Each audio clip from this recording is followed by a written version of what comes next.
Welcome, welcome. This is Joni with Chuck Hicks. Chuck calling all the way from Bogalusa, Louisiana. Good morning, Chuck. Well, he's right there.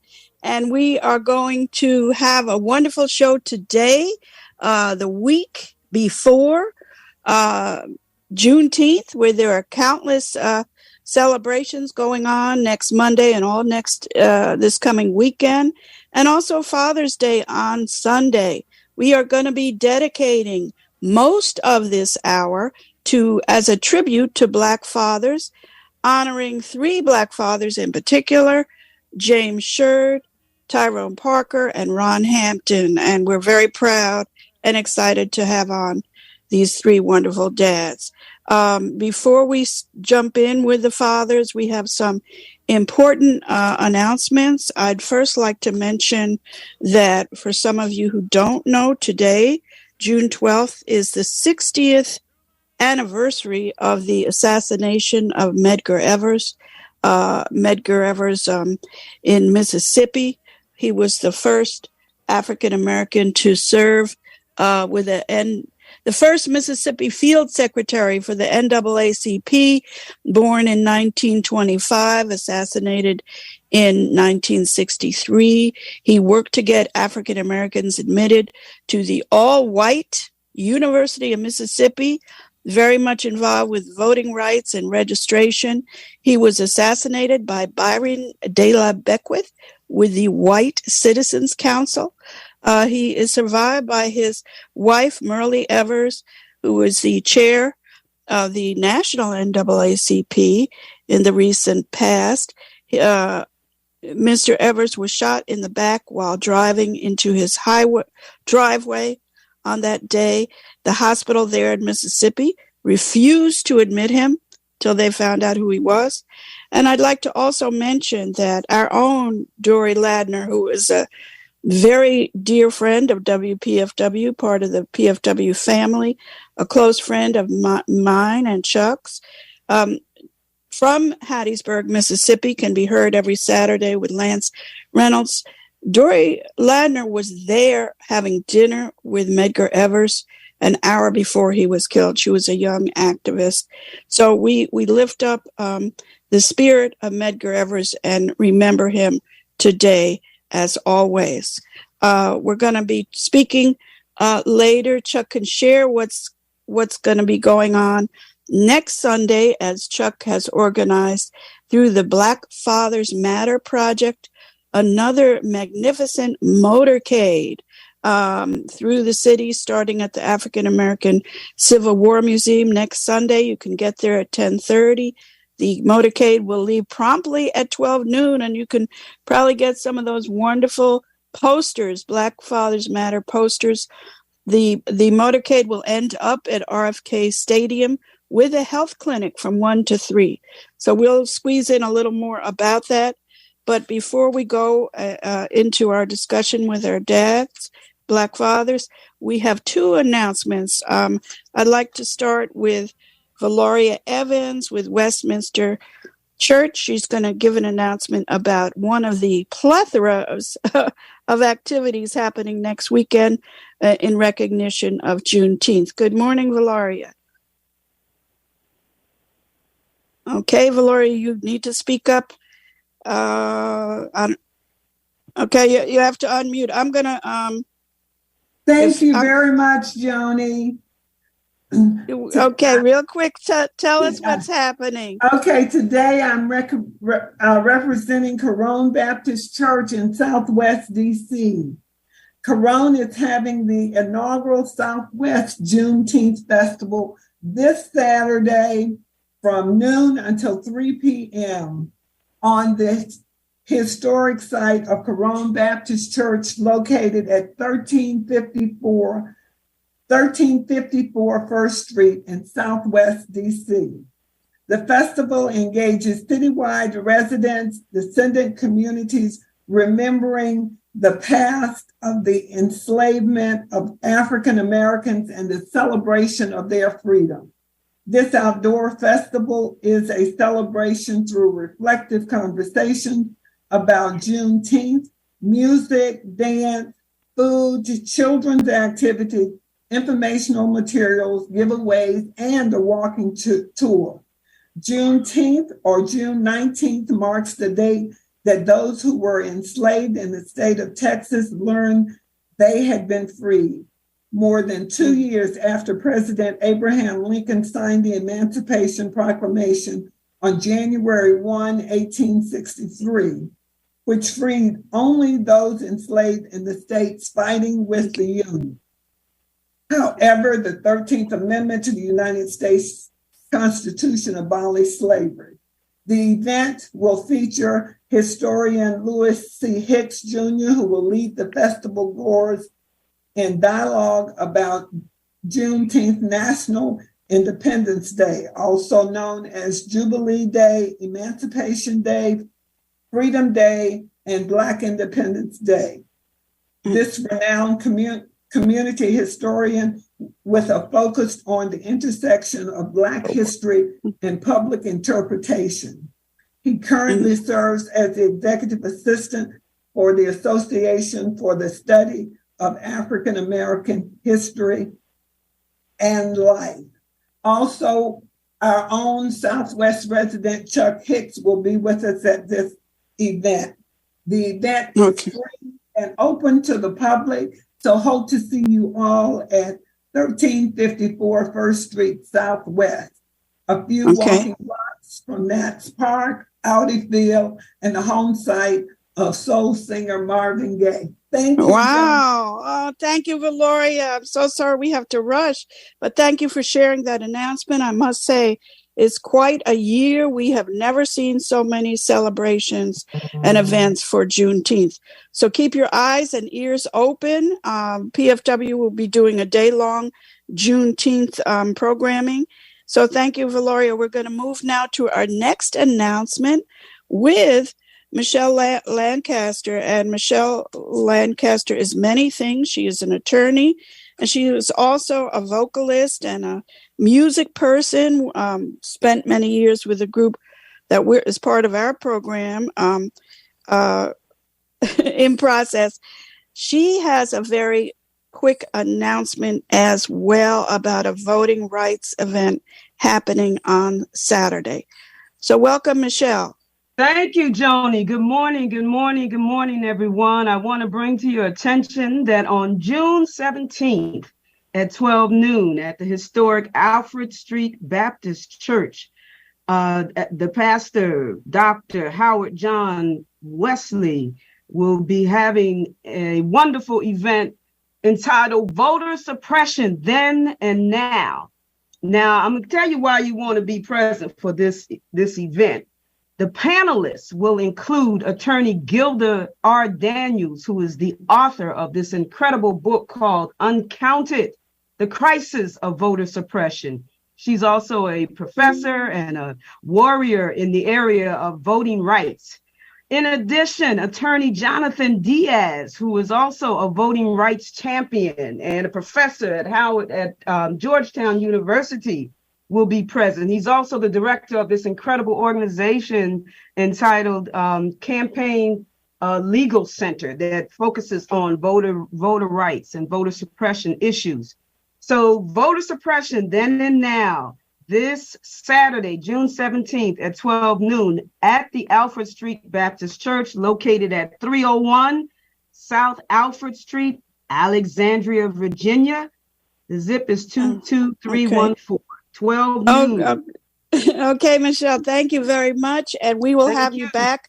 Michelle, we're going to have you back another time, hopefully in July, in honor of our ancestor, Lawrence Guyot. And Lawrence Guyot, I speak to him all the time. His birthday is July 17th, and he was very much involved with voting rights from Mississippi as well.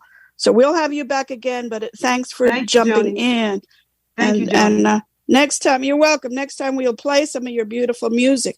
That said, we're going to quickly hear a few seconds of a song in honor of fathers, and then we're going to be joined by our three magnificent Black fathers, James Shird, Tyrone Parker, and Ron Hampton.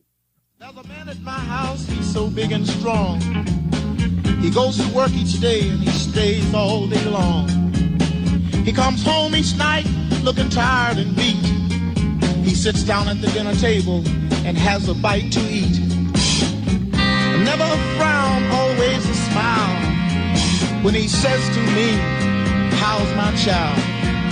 I said that I've been studying hard all day in school, trying very hard to understand the golden rule. I think I'll color this man father. Color him father. I think I'll color him love. Color him love. Said I'm gonna color him father. Color him father. I think I'll color the man love. Yes, I will. Color him love. He says education is the thing if you want to compete. Because without it, son, life color him father. Color him love. I'm so excited, and thanks for Tyrone Parker for reminding me about that powerful song. And again, we have 3 powerful dads. And we also have Chuck Hicks, who's going to talk about his dad briefly. But we have, and I want to say all these 3 dads are very close friends of mine. I'm honored to have them on.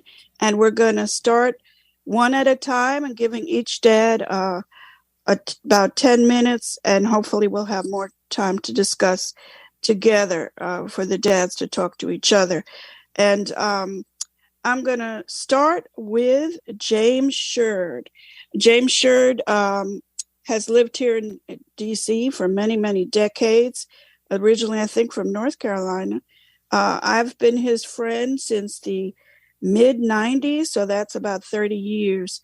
And he has quite a powerful story to share. He's going to talk about how he's been a single dad, and last July 30th, his son, Kevin, was killed by the police. But let's start. Welcome, James. Joni, and thanks very much for inviting me. Well, I couldn't do it without. We wouldn't do this show without you, James Shird. We're happy you can join us. Tell us a little bit, maybe starting with the 90s. I know that you've been a single dad for many decades. And in the 90s, you started a very important organization called the Significant Male Task Force. So maybe you could jump in and tell us a little bit about that. Well, Joni, the Significant Male Task Force started when I entered my kids into Head Start. And basically, to tell the truth, I was so involved until they voted me in as chairman of the Parent Policy Council. So I became not a father of 2, but I was viewed as about 1,800 kids. And I looked around and there was no men. So that's what created and gave life to the Significant Male Task Force. And, once I started that program, the men came in droves. They began to read to their kids, take them to the park. They began to be actively involved with their children. And really, we did a day with Santa, and the men would play Santa Claus. And it was the first time a lot of kids have ever seen a black Santa Claus. And Kevin and Hope went on to college and graduated. Kevin became a mentor in the neighborhood that he grew up in. And they really made me proud. Kevin got trophies and medals in martial arts, and Hope got a trophy in basketball. And I really, really enjoyed being a single father. But the flip of the script, the worst day of being a single father came, as you mentioned before, July the 30th, when I saw a video of the police chasing my son in his car until he crashed his car. And when he jumped out, they shot him through the head. And that stays in my mind. A year later, I'm still mourning his death, but I think in my mind, what would happen if that was a white boy in an all-white neighborhood and a black officer chased him until he crashed his car. When he jumped out, they shot him through the head. Where would that car be today? Would he be in jail or would be home boasting about his kill? I can't. I still mourn the death of my son, and I keep thinking about what Fannie Lou Hammond said. I'm so sick and tired of being sick and tired because we see this every day. When I look in the mirror, I don't see myself. I see the father of an 11-year-old looking in cars and a government official come out and shoot him dead. I see a young man with a traffic violation and the cops chase him down and he's yelling for his mother and they beat him to death. And all these things just keep coming to me. And I see a man on the subway in New York saying that he's hungry and thirsty, and a government official sneak up behind him and choke him to death. These things, every time I hear these things, it just really, it hurts me very bad. It does something to me that nobody could really understand what it do. I'm a different person now. And I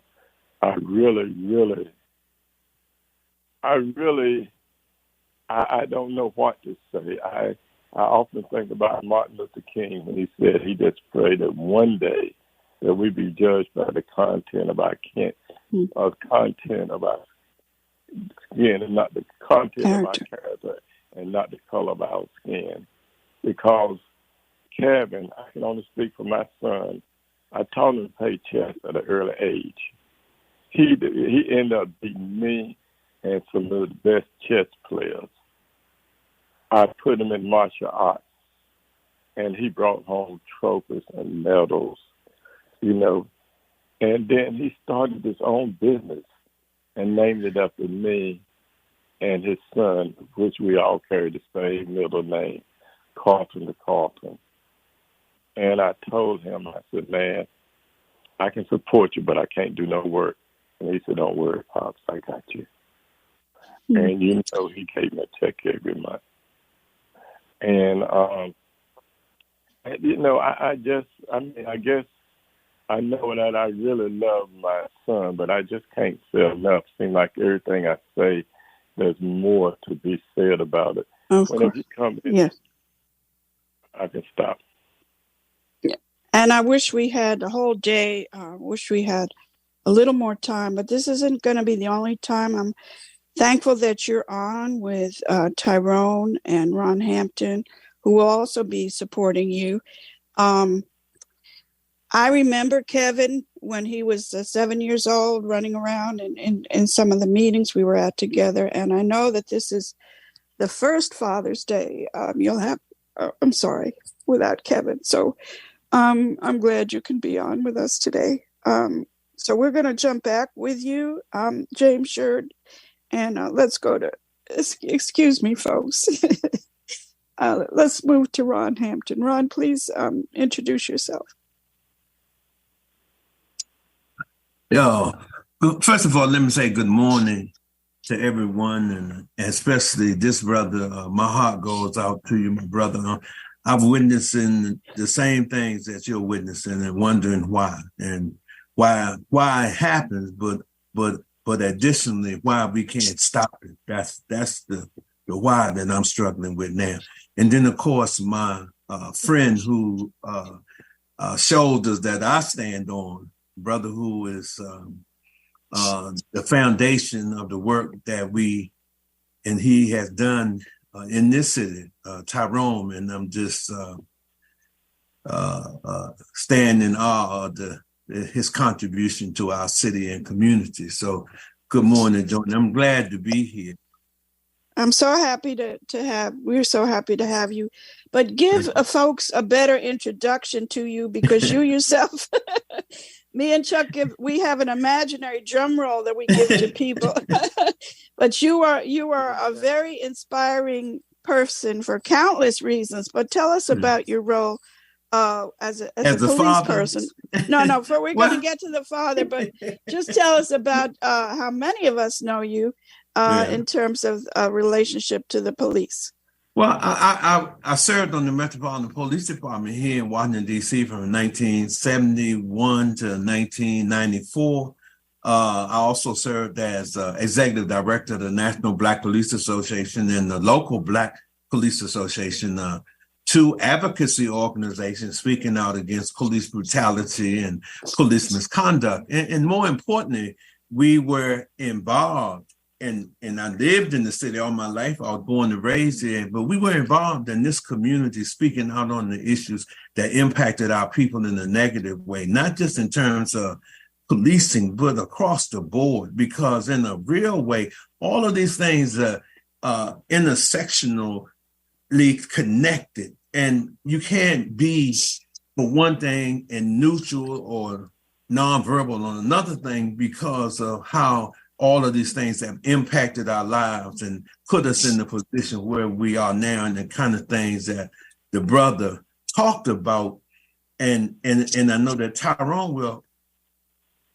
It's where we are, and it's important that we address them in the way that we address them, and not from our own silo. That's what I've been working on all my life, and been involved in it. Recently, I had the opportunity and pleasure to serve on the DC Police Reform Commission that rendered or released 93 recommendations to change some of these things. And some of them got enacted through legislation, and hopefully some of them will be taken up by virtue of the city council and other parts of the DC government, because it's important that an institution that's been around for 150 years from time to time should be evaluated, should be analyzed, should be improved, and changes adopted and moved on into the better help and assist people. Yes, and of course, the history of the police is another story. It is. It totally rooted, is. Rooted, in racism and yes, ma'am. Supporting slavery. But we're not going to get into that today, because we also want to share a very important role that you play as a dad, who many of us, many people out there don't know why you are among the heroes that we're celebrating today. Well, so, I'm honored. I'm honored to be called a hero and be in the group with Tyrone and the other brother Kevin. It's just my son is a person with autism, and he's 38 years old.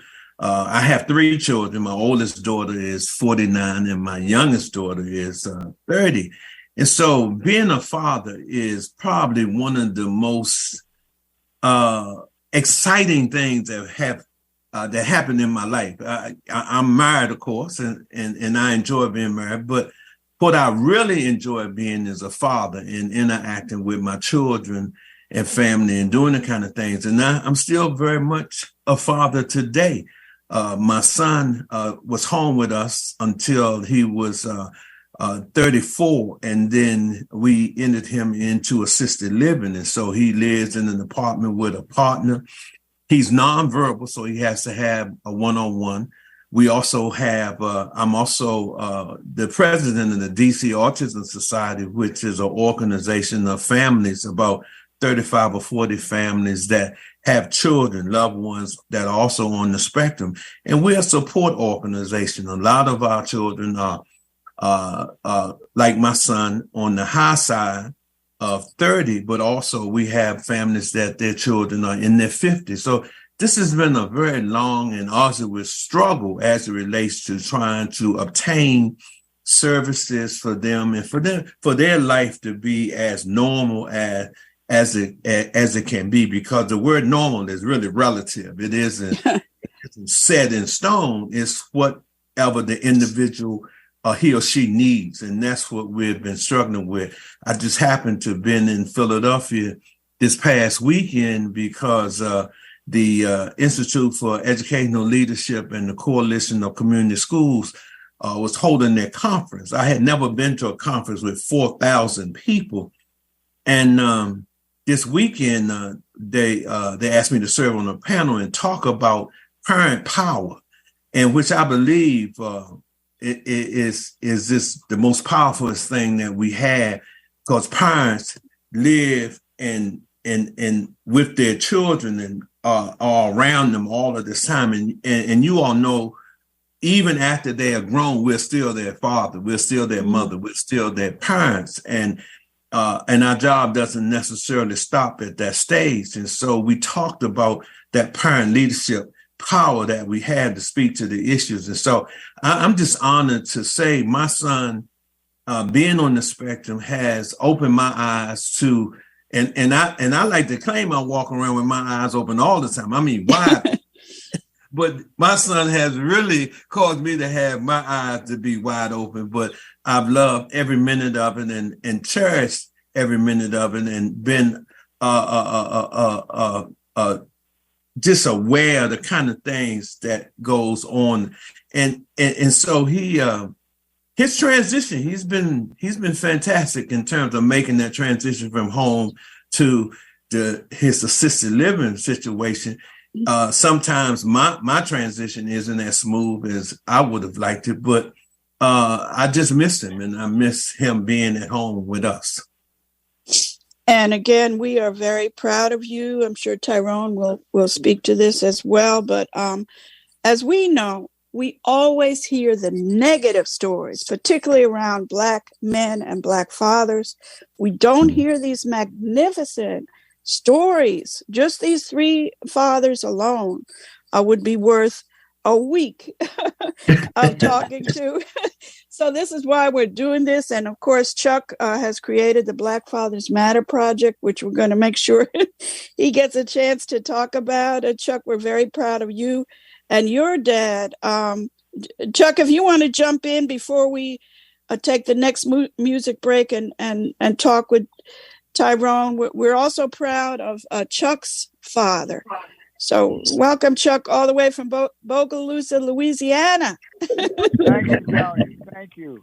I am, as always, just in awe of my colleagues, my brothers, and the magnificent job that they have done.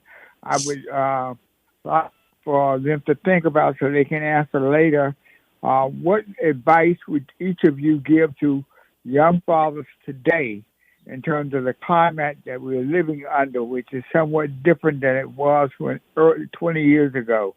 So if you think about that, and as we close, you can lead us with some advice about what advice would you give young fathers or fathers today of surrounding their sons and how to guide them.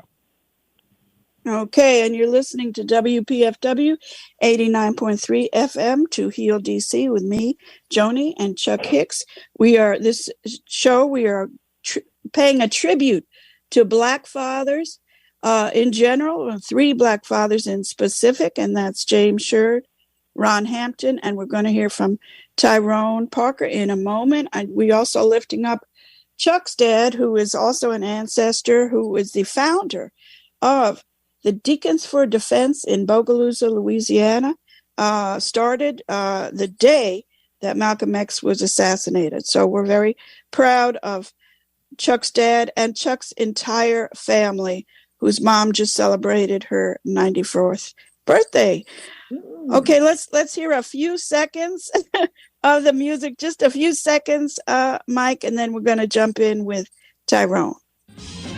My mother loves him, and I can tell by the way she looks at him when he holds my little sister Nell. I heard her say just the other day that if it hadn't have been for him, she couldn't have found her way. I think I'll color him father. I'm gonna color him love. Okay, and that's a perfect introduction to Tyrone Parker. Yes, Joni. It's such an honor and a pleasure to be here on this show with such richness in the contents of Black men and Black spirit and the challenges that we have been confronted with.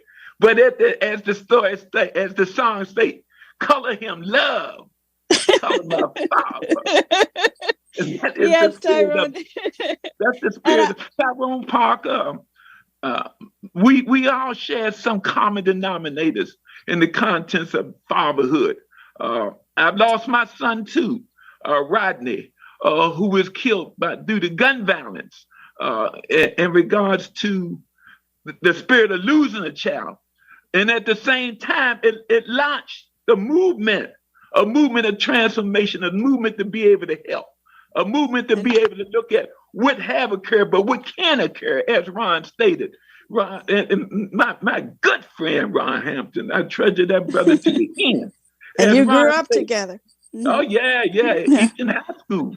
Let the record reflect. Ron just went another way, and I went the other way, but we met in good spirits of helping each other. Absolutely. And Tyrone, what year was your son killed?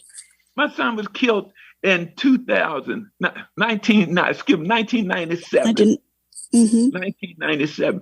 And he was killed over in Crystal skating ring. Two kids get the agony. He tried to break it up, and a stray bullet hits him, And he was recognized as one of the biggest rappers in the District of Columbia by virtue of his spirit.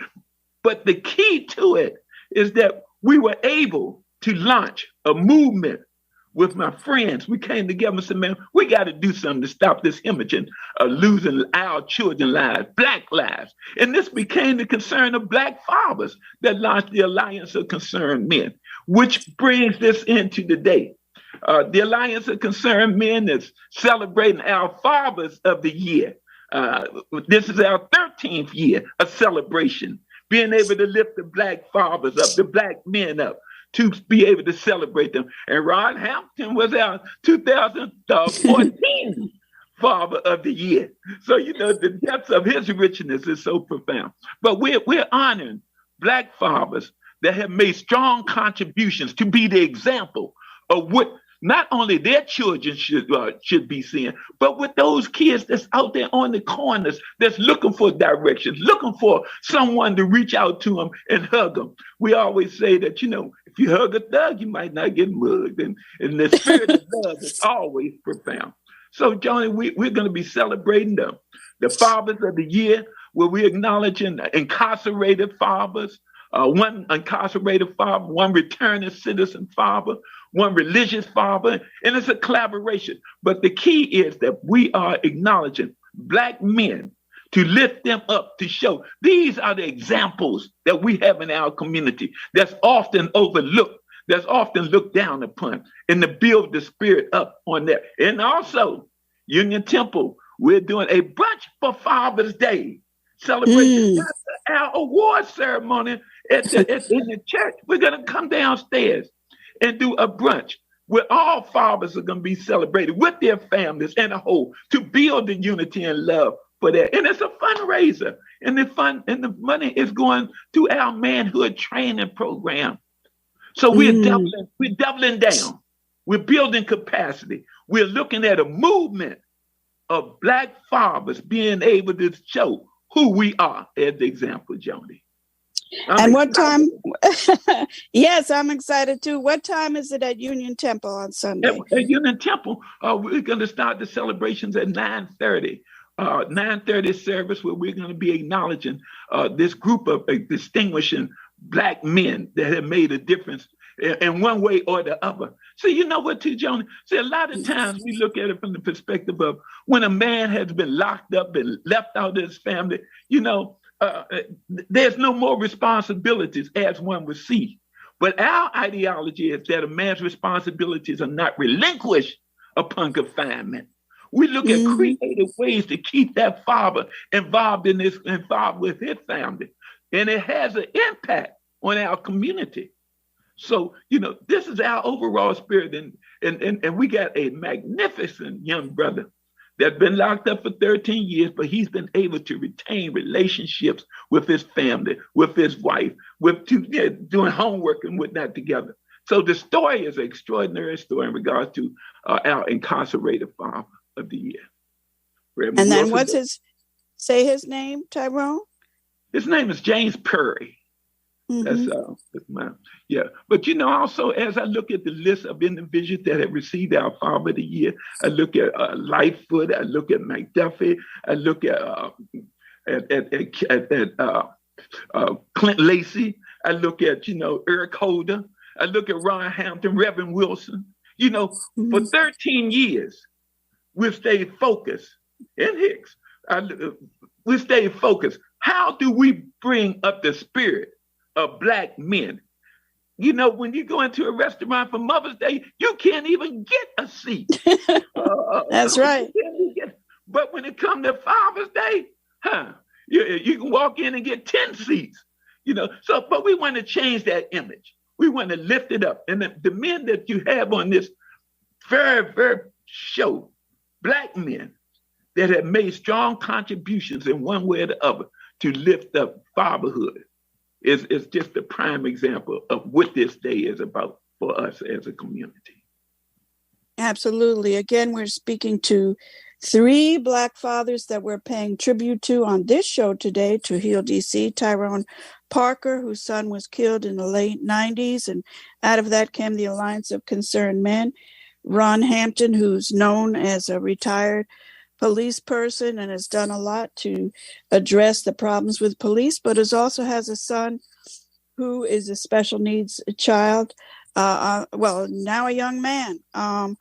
And Ron talks about, these are things we never hear about on the media. What Ron Hampton, each of these men deserve a movie unto themselves. Ron Hampton's caring for his son is extremely inspiring.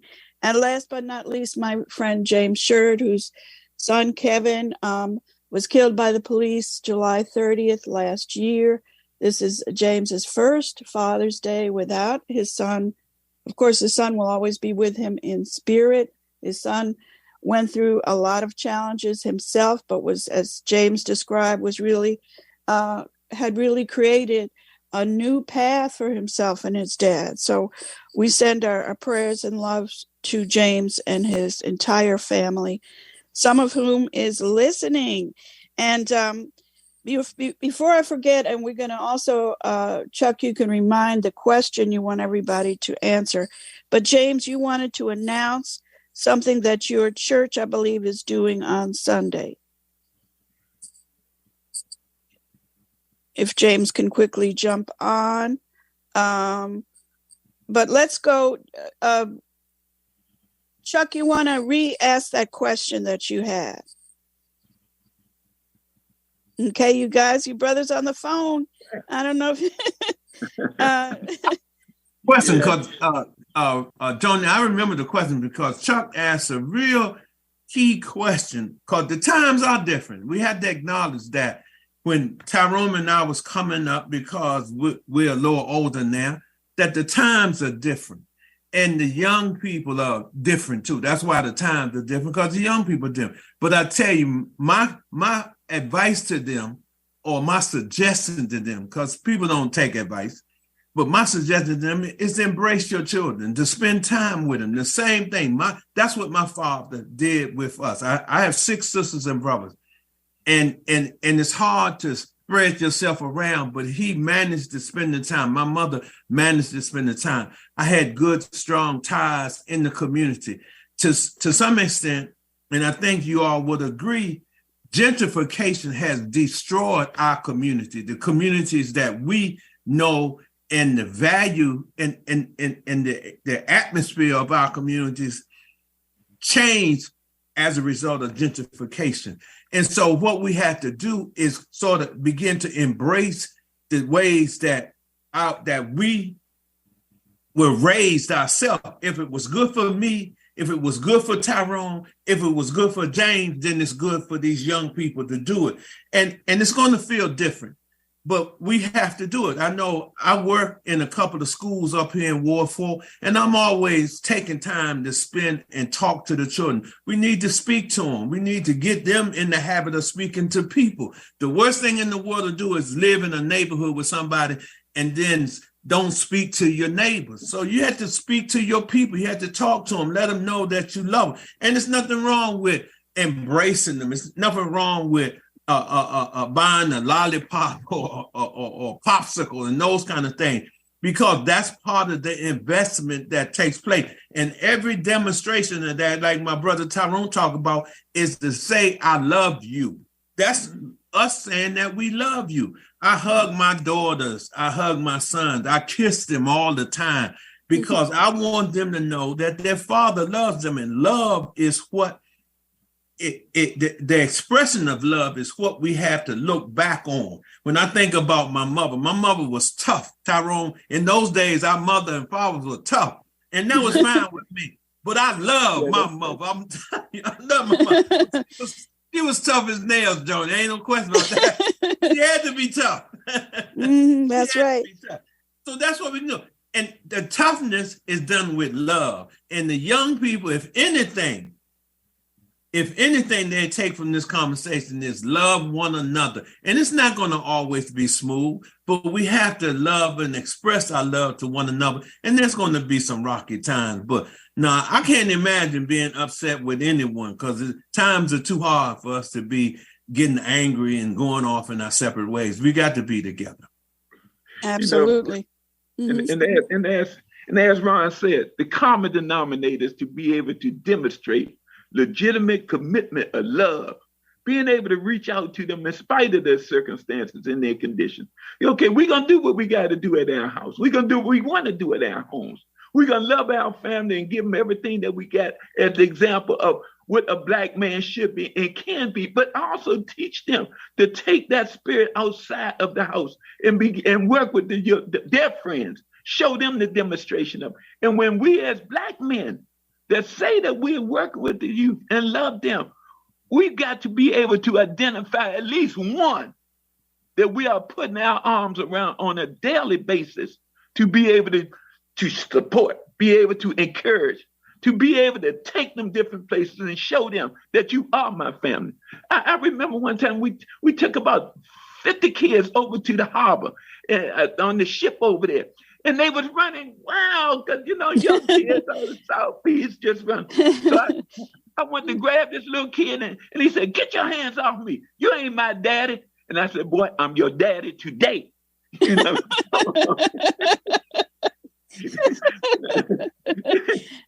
got to be the spirit that we have. We the daddies, and we love them so much. Absolutely. And that's what we did all the time in our neighborhood. We would do that kind of stuff, man. I'm telling you, you had to do it. That's what we got. This notion that somehow or another that you're a father to say, no, you're not. It's a whole other stuff that we just need to claim our children. That's all that's happening. That's right. A baby K, a baby G, a baby O. We just got to be able to show the love and circumvent the behavior. That's right. That's exactly right. That's right. And Mike, can you tell me, is Chuck and James still on the phone? Joni, okay. Yes, now we hear you. What you have to say, Chuck? Well, I think that these brothers have hit the nail on the head when I think back and think of my relationship with my dad. One of the things that my dad always did, and I grew up, my dad always hugged us and played with us and spent time with us, just shared things with us. And then my dad was the man who when he didn't know, he said he didn't know, or if he made a mistake, he said, "I didn't get it right. I'm not perfect. But I can tell you, listen to what I say. Don't do what I say, but listen to what I say, because I've been down that road and I know what I'm talking about. I've made some mistakes, but none of us are perfect. And so my dad never built himself up as the man. My dad was simply a man, and the community saw him in many different ways and lights. But he always said, it's just staying with your children, with your family, and your community, and trying to be a good example, not only in the home, but in the community. And so we were a huge family in small town in Bogalusa, but I had probably more brothers and sisters than anybody in Bogalusa, because there was a respect and admiration for my mom and my dad, and they helped. I mean, they didn't have much, but they shared. Whatever they had, they shared. When we had a car and my dad needed to give somebody a ride or somebody to the hospital, they did those kinds of things. When my mother cooked and we all sat down to dinner, we had other people in it. We blessed the food. When we had family prayer and we invited other people, those young people had to come in there to sit down there to pray with us. And so they have been an extraordinary example of what it is to show, as the brothers have said, make a commitment of showing that I care. Not just saying you care, but showing that you care. Becomes so incredibly important in terms of, and that holds true today, that if you can show young people that there's somebody who cares about you, somebody who's concerned, it makes a world of difference. Somebody that they feel that they can come to and talk to. That makes a big difference in your community. If somebody, when they got a challenge, they want to say, "Hey, Mr. Tyrone, what about this? What do you think about this?" And then you can be an example. That becomes important because young people watch you, and they watch what you do and not what you say. Absolutely. And Chuck, you just, I know you're being a little modest, but just briefly tell folks that a film was made about your dad. And just tell us in a moment. Maybe one day we'll have a special event with that film. There's a movie called The Deacons for Defense and Justice with Forrest Whitaker and Arthur Davey. It's based on the Deacons were the first black group to carry guns in the civil rights movement. And my dad fought the first chapter in the state of Louisiana and throughout the South. And in that movie is Forrest Whitaker and Arthur Davis. And Forrest Whitaker plays my dad in the movie. The Deacons for Defense and Justice. And I think next year we're going to be doing. Yeah, we're gonna have to show that get together. We're running out of time soon, but James, you want to jump in with a final statement, and if you have an announcement about your event at the church. Well, Joni, I'd just like to say I wasn't raised by my father, but by my uncle, and back then, men was men of a few words, but he showed love, and I still appreciate that. I speak more to my sons now. I let them know. I tell them I love them, and a lot of things I do that I didn't do back then. And Sunday we're having Men's Day, and Men's Day we will have 5 men. They will be speaking, and they will be telling about the men in the Bible other than Jesus that they admire and why they admire them. It'll be Sunday at 11 o'clock at my church, Second Baptist, 816 3rd Street Northwest. Okay, James, and we're going to be, hanging out with you as you walk towards that first anniversary of losing Kevin. But we know Kevin is always with you. Did you have a final quick thought before we have to shut the show down? No, anything? I said what I really wanted to say. Okay. And the basic thing was about Martin Luther King, whenever that we should be judged by the content of our character, not the color of our skin. And basically what Dr. King was talking about is we need a new society. We need a society based on love and based on people's needs, not on money.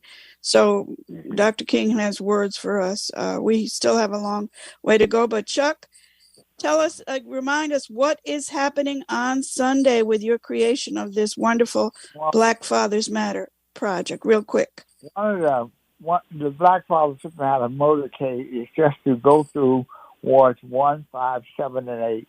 And celebrate black men. I think it's so important that we celebrate black men, that we find something good to say about black men.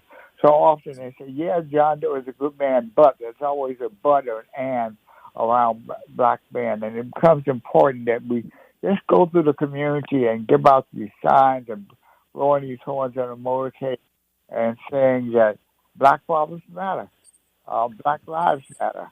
And there's something good about being a black man. There's always something good about black fathers. Absolutely. And for folks who have never participated in one of these magnificent, inspiring events that Chuck puts together, I encourage folks to come to the African American Civil War Museum. You can get there as early as 10:30. The motorcade will leave at 12 noon. It is very inspiring just to sit in the car and go through the different communities and see the brothers and people standing in line like on the streets and cheering and wanting copies of this what do you call it? A big, what's the word? Sign that says Black Lives Matter. I walk through the streets, and I often walk through a street there on First Street Northeast with homeless tents, and inside the homeless tents are these Black Lives Matter, Black Fathers Matter posters. Is very, very inspiring event.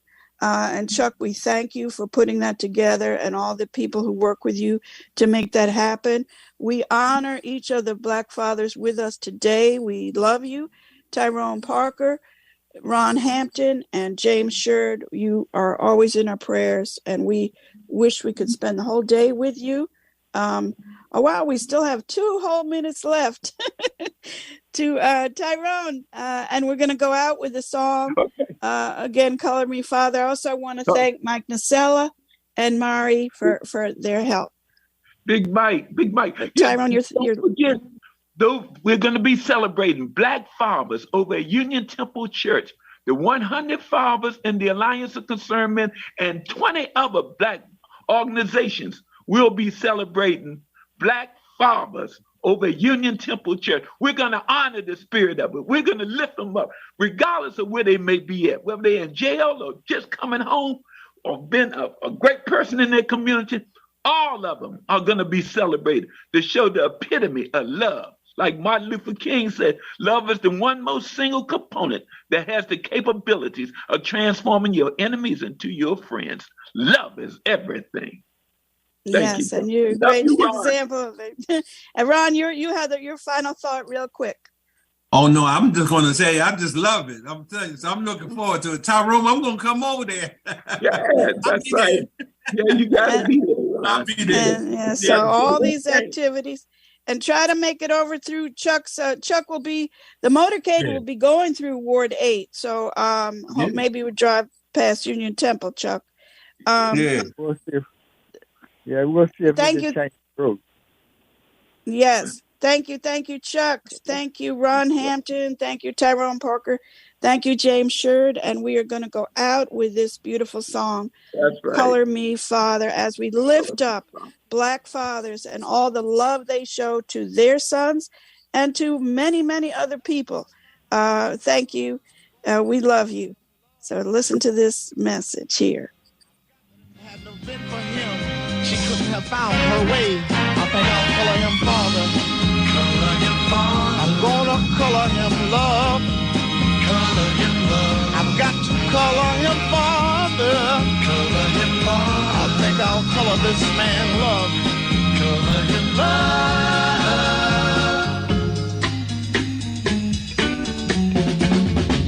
Our real old man, he got killed in the war. And she knows she and 7 kids couldn't have gotten very far.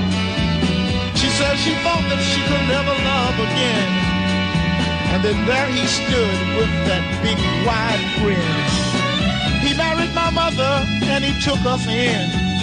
And now we belong to the man with that big wide grin. I've got to color this man father.